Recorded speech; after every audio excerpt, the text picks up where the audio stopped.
ఖర్జూరాల కన్నా కమ్మాగుంటయంట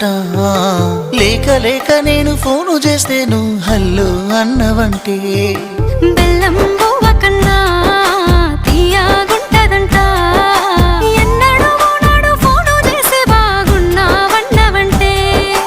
ఏడాది ఎండల్లో ఉంటేనై మోస్తున్న నా బతుకు కష్టాలని పిల్లని చెయ్యి పట్టాలని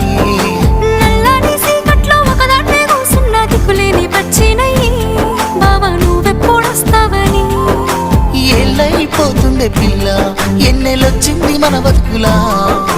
ఏలైపోతుందే పిల్ల ఏలు వట్టంగా వస్తున్నాయా ఇన్నాళ్ళ ఎడబాటు ఎడవాసిపోతుందిలే ఈ సీనయ్య గుంటున్నదే సినదారా నీ కోసము